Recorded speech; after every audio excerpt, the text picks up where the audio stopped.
Although we had Sam Hughes as a dog of the night candidate last week, unfortunately, I ended up going with Michal Oleksiejczuk as my dog of the night candidate, and we got the best we could out of him.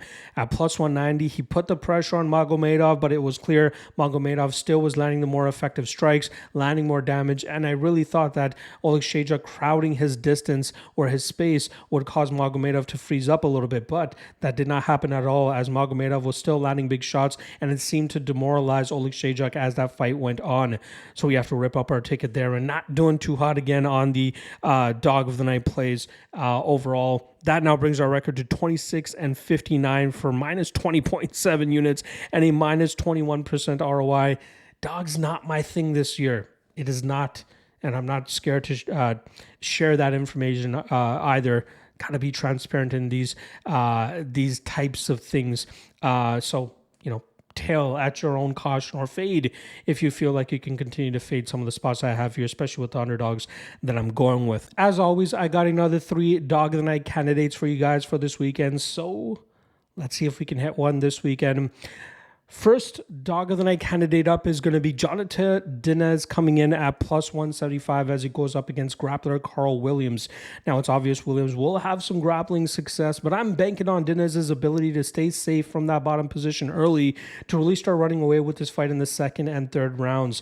We saw Williams obviously do good work against a power puncher like Justin Tafa last time around, but I thought Tafa made some big fight IQ mistakes, throwing ill-advised knees that Williams parlayed into takedowns, high kicks that he turned into takedowns, and we saw Tafa nearly finish Williams in that third round, but then overextend a little bit too much, opening himself up to being taken down, and that's where Williams was able to take over. But Dinez, a little bit more of a smarter striker. Now, we saw him, kind of get caught off guard last time around with Austin Lane shooting a takedown so quickly going into that first round that Dinez was obviously struggling to get off his back, and that's where I'm hoping that he showcases that similar type of ability to survive off of his back to eventually get to the second round. Because when we saw that fight get to the second round, he was more aware that Lane was likely going to take him down, and we saw him use beautiful range management, good footwork, stalking him well, shucking off all the takedown attempts that were coming his way, and then eventually find that knockout. And that's the best part about Dinez's game.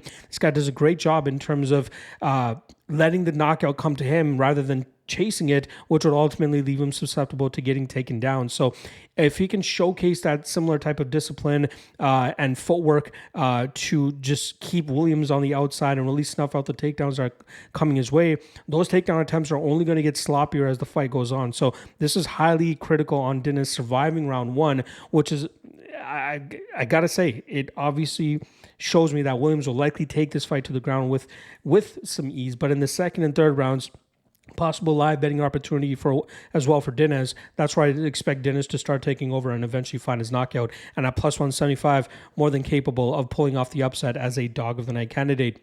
The second dog of the night candidate is actually going to be a total. I'm going to go with the Danny Barlo and Nikolai Veretennikov under 1.5 at plus 175. I think that there is a big enough striking advantage in Barlo's favor that he will eventually be able to find that chin of Veretennikov and put him out. I think that Barlo is a superior striker, way faster, has way more power in his shots, and I think Veretennikov's finishing streak as of late might give him a little bit more confidence than he should have, and that's going to eventually walk him into a big knockout from Danny Barlo. So give me Barlo and Veretennikov under 1.5. I think this fight probably doesn't even reach the second round, so to get it at plus 175, not a bad spot. The third and final dog of the night candidate is going to be Marcin Tybura, coming in at plus 125, trying to go 2-0 against Sergey Spivak. Now, this is a rematch of a fight that took place in February of 2020 when Spivak was only in his third UFC fight and Tybura had already had so much experience to that point in the octagon. We saw him utilize a full mixed martial arts approach there, largely with his grappling, and he kept Spivak on his back and grinded him out from that top position. Now, 4 years later, 8 fights more of of experience for Spivak and 20 more pounds of muscle that he has to try to deal with that grapple heavy approach. But I still think that Tybura is the better overall fighter. I think he's the better striker. I think he is the better, or at least more suited for 5 rounds. I think he's also the better scrambler as well. So if this fight does end up taking place in the grappling realm, I don't think Spivak will have a whole lot of success keeping him down for large minutes. And I think eventually we'll see Tybura really start to pull away with this matchup in the latter half of this fight. I expect this fight to go 25 minutes, and I expect Tybura to at least win 3 of those rounds and cashing as a plus 125 dog for us. Which of these 3 did I end up going with as the dog of the night play? Find out at the MMA LOTN Lock of the Night Patreon page. You can either fade it, as it hasn't really been going that well for me, or if you like it yourself, you can tail it as well. All right, I will be back tomorrow, not for the quick picks. We won't be doing quick picks this week. I'll be out of town as of Thursday, so a little bit of an abbreviated week of content, and can you really blame it, especially with this UFC Vegas card that we got coming up? But I will still be dropping my free parlay video for you guys, and then the 3 best prop bets I'll be dropping on Friday.